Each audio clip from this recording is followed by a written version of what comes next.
হুম।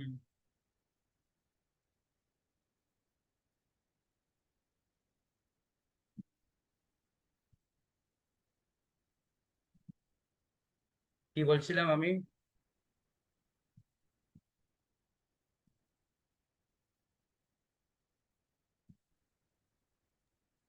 ওখান থেকে পড়েছিলাম প্রভু, ভক্তি রসামৃত গ্রন্থ থেকে। আরেকবার পড়বেন? তিন। হ্যাঁ, পড়বো প্রভু। হরে কৃষ্ণ। ভক্তি রসামৃত সিন্ধু গ্রন্থে মহাত্মার যোগ্যতা বর্ণনা করে বলা হয়েছে, তিনিই হচ্ছেন মহাত্মা, যিনি পূর্ণরূপে জানেন যে কেবল ভক্তিযোগের অনুশীলন করার ফলে তিনি অবশ্যই মুক্তি লাভ করবেন। তিনি নিরন্তর ভগবত ভক্তির অনুশীলন করেন এবং সেই সঙ্গে ভববন্ধন থেকে মুক্ত হওয়ার আকাঙ্ক্ষা করেন। সন্ত পুরুষ মনে করেন, সেই দিন কবে হবে যখন আমি একলা পর্বত কন্দরে বাস করতে সক্ষম হব? সেই দিন কবে হবে যখন কৌপিন হবে আমার বসন? কবে আমি কেবল একটু ফলমূল আহার করে তৃপ্ত হব? কবে আমি ব্রহ্মজ্যোতির উৎস ভগবান মুকুন্দের চরণারবিন্দে নিরন্তর ধ্যান করতে পারবো? কবে আমি এইভাবে পারমার্থিক জীবন লাভ করে পূর্ণরূপে উপলব্ধি করতে পারবো যে আমার দিন ও রাত্রি হচ্ছে অনন্তকালের এক নগণ্য ক্ষণ মাত্র? যে সমস্ত ভক্ত ও আত্মজ্ঞানী পুরুষ পরমেশ্বর ভগবানের মহিমা কীর্তন করেন, তারা তাদের হৃদয়ে ভগবানের প্রতি এক দিব্য প্রেম অনুভব করেন। এইভাবে তারা আনন্দরূপী চন্দ্রের রশ্মির ছটা আস্বাদন করেন এবং তাদের বলা হয় মহাত্মা। এবারে আর পড়বেন। প্রভু, হরে কৃষ্ণ। এখানে মহাত্মার কথা বলা হয়েছে। মহাত্মার যোগ্যতা কি? মহাত্মা হচ্ছেন তিনি যিনি ভক্তি যোগের অনুশীলন করেন এবং তার লক্ষ্য হচ্ছে এই ভববন্ধন থেকে মুক্ত হওয়া। তিনি হচ্ছে মহাত্মা। যে তার মনের মধ্যে এই প্রশ্নটা রাখতে হবে, সেদিন কবে হবে যখন আমি একলা এই পর্বত কন্দরে বাস করতে সক্ষম হব? সেদিন কবে হবে যেদিন আমার কপিল হবে আমার বসন? সেদিন কবে হবে যেদিন আমি শুধুমাত্র একটু ফলমূল আহার করে তৃপ্ত হব? সেদিন কবে হবে এই ব্রহ্মজ্যোতির উৎস কে? না, ভগবান মুকুন্দ। তার চরণারবিন্দে ধ্যান করতে পারবে। কবে আসবে সেদিন যেদিন পারমাত্মিক জীবন পূর্ণরূপে আমি উপলব্ধি করতে পারবো? সেদিন কবে আসবে যেদিন আমার দিন রাত্রি এক ক্ষণের মতো, নগণ্য নক্ষত্র। বুঝতে পারছেন? এই ভাবনাটা যেদিন আসবে সেদিন আমরা মহাত্মা হতে পারবো। এটা হচ্ছে মহাত্মার চিন্তা ভাবনা। বুঝতে পারলেন? মহাত্মা হতে গেলে কি লাগবে?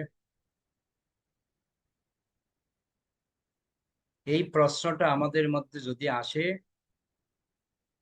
তাহলে বুঝতে পারবেন যে না, আমার ভক্তি একটু উন্নত হয়েছে।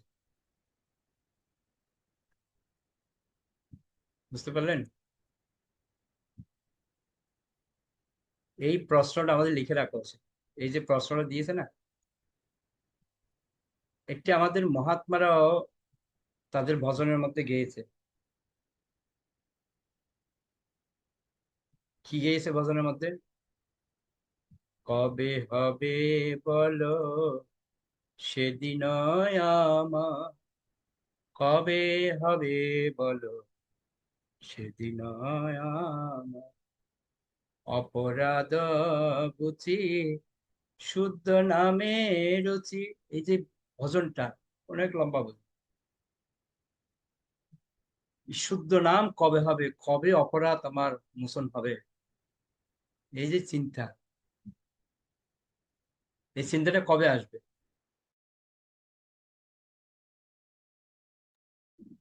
তো এই যে ভজনগুলি আমাদের বইতে গাওয়া হয় না? আমার তো মনে হচ্ছে এই সন্ত পুরুষ মনে করেন যে কতটা বলছেন এখানে।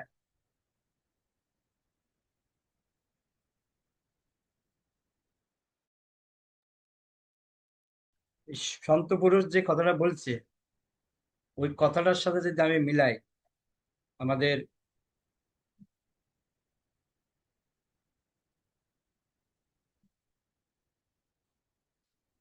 নরোত্তম দাস ঠাকুর, ভক্তিবিনোদ ঠাকুর, ওনারা যে ভজনগুলি করেছেন, এই ভজনগুলির মাহাত্ম্য যদি আমরা বুঝি, তাহলে তো অনেক দূর আমরা এগিয়ে যাব। ভক্তিবিনোদ ঠাকুর এই ভজন কি বলছে? কবে হবে বলো সেদিনই আমার। সেদিন কবে হবে?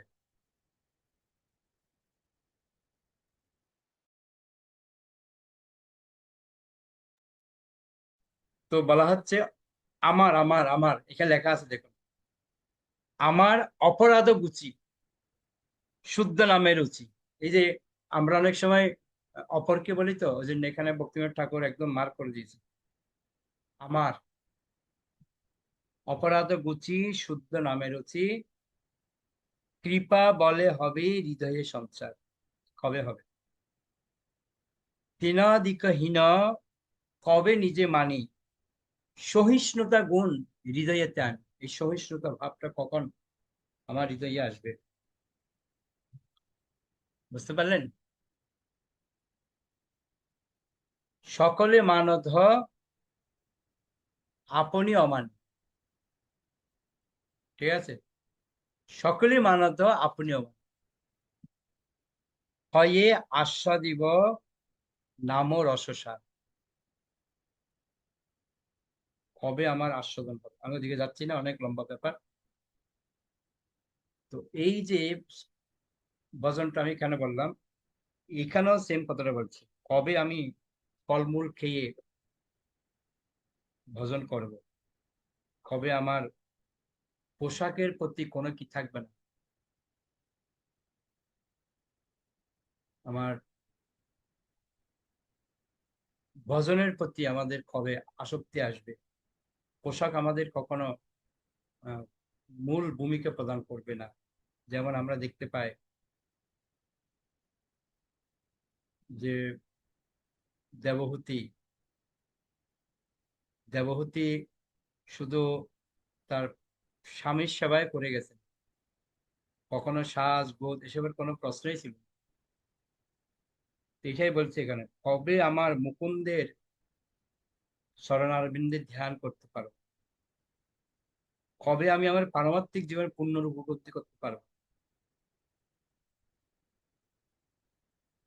এই বিষয়গুলো আমাদেরকে জানতে হবে। ওকে। হুম।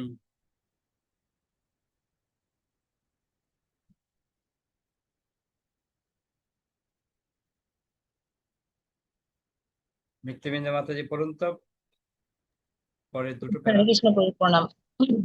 এই ধরনের মহাত্মারা সাধারণত বেদ বিশেষ করে উপনিষদ পাঠে আসক্ত থাকেন। তারা সাধারণত লোকালয়ে কোলাহল থেকে দূরে নির্জনে বসবাস করেন, যাতে তারা নিরন্তর পরমেশ্বর ভগবানের দিব্য রূপের ধ্যান করতে পারেন, পরম তত্ত্ব সম্বন্ধে চিন্তা করতে পারেন এবং তাকে উপলব্ধি করতে পারেন। তাদের মধ্যে সাধারণত জ্ঞানের প্রাধান্য দেখা যায়। তারা ভগবানের বিশ্বরূপ দর্শনের প্রয়াসী এবং তারা নিরন্তর জ্ঞানী ভক্তদের সঙ্গ লাভ করে বৈদিক সিদ্ধান্ত সম্বন্ধে আলোচনা করতে ভালোবাসেন। সন্ত পুরুষদের এই সমস্ত গুণাবলী তাদের শান্তরসের স্তরে উন্নতি করে। ভক্তি রসামৃত সিন্ধু গ্রন্থে বর্ণনা করা হয়েছে যারা উপনিষদ আদি বৈদিক শাস্ত্র আলোচনা করার জন্য ব্রহ্মার আয়োজিত পূর্ণ সভায় যোগদান করেন, তারা যদুকুল শিরোমণি শ্রীকৃষ্ণের প্রেমে মগ্ন হয়ে যান। প্রকৃতপক্ষে উপনিষদ আদি বৈদিক গ্রন্থ অধ্যয়নের ফল হচ্ছে পরমেশ্বর ভগবানকে জানা। এই জগতের অনিত্যতা উপলব্ধি করার উপনিষদে একটি আংশিক বিষয় মাত্র। তার পরবর্তী বিষয় হচ্ছে নির্বিশেষ ব্রহ্মজ্ঞানে অধিষ্ঠিত হওয়া, এবং তারপর এই নির্বিশেষ ব্রহ্মর স্তর অতিক্রম করে কেউ যখন পরমেশ্বর ভগবানের সংস্পর্শে আসেন, তখনই উপনিষদের চরম লক্ষ্যে উপনীত হওয়া যায়। শান্ত যারা শান্তরসের স্তরে অধিষ্ঠিত তারা ভগবানের চরণে অর্পিত তুলসীর সুগন্ধ ঘ্রাণ করে শঙ্খধ্বনি শুনে গিরি অথবা পর্বত স্থিত পুণ্য স্থান দর্শন করে, বৃন্দাবনের মতো বন বন নিরীক্ষণ করে, তীর্থ ভ্রমণ করে, পুণ্যতয় পুণ্যতয় গঙ্গার তটে গমন করে, আহার নিদ্রা ভয় মৈথুন আদি দেহের আবেগগুলি দমন করে, কালের সর্বসংস্থারত উপলব্ধি করে এবং নিরন্তর কৃষ্ণ ভাবনায় মগ্ন ভগবত ভক্তের সঙ্গ করে ভগবত ভক্তির পথে অগ্রসর হওয়ার অনুপ্রেরণা লাভ করেন। শান্তরসের অধিষ্ঠিত মহাত্মাদের পক্ষে ভগবত ভক্তি উচ্চতর স্তরে উন্নতি হওয়ার জন্য এই সমস্ত বিষয়গুলি সাহায্য করে। শ্রীমদ ভাগবতের তৃতীয় স্কন্ধে 15 নম্বর অধ্যায় 43 বলা হয়েছে, সনকাদি 4 কুমারের সম্বন্ধে একটি বর্ণনা রয়েছে। তারা যখন বৈকুণ্ঠ লোকে পরমেশ্বর ভগবানের দর্শন করতে গিয়ে তাকে প্রণতি নিবেদন করেন, তখন অগুরু চন্দন চর্চিত তুলসী সুগন্ধ তাদের নাসিকায় প্রবেশ করে এবং তৎক্ষণাৎ তাদের চিত্ত পরমেশ্বর ভগবানের প্রতি আকৃষ্ট হয়।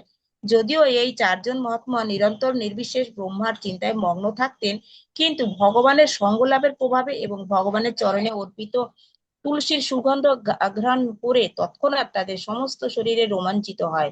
এর থেকে বোঝা যায় যে ব্রহ্মভূত স্তরে অধিষ্ঠিত পুরুষেরাও শুদ্ধ ভক্তের সঙ্গ প্রভাবের অচিরেই পরমেশ্বর ভগবানের সবিশেষ রূপের প্রতি আকৃষ্ট হন। ভগবত ওকে ওকে, খুব সুন্দর পয়েন্ট। আমি যেটা বললাম যে নির্বিশেষবাদীরও শুদ্ধ ভক্তের সঙ্গ এবং ভগবানের কিছু পয়েন্ট বলেছে এখানে। ভগবানের চরণে অর্পিত তুলসীর সুগন্ধাঘ্রাণ শঙ্খধ্বনি শুনে গিরি পর্বত পুণ্যস্থান দর্শন করে, তারপর বৃন্দাবনের মতো বন নিরীক্ষণ করে, তীর্থ ভ্রমণ করে, গঙ্গার তটে গমন করে, আহার নিদ্রার বই মতন এগুলিকে আবেগগুলি দমন করে, তাহলে তারা আস্তে আস্তে ভগবত ভক্তের সঙ্গের প্রভাবে কি হয় না শান্ত রসে অধিষ্ঠিত হতে পারে তারা। তো একটা উদাহরণ আমরা পেলাম, চতুর্শনেরা তারা ভগবানের সুগন্ধি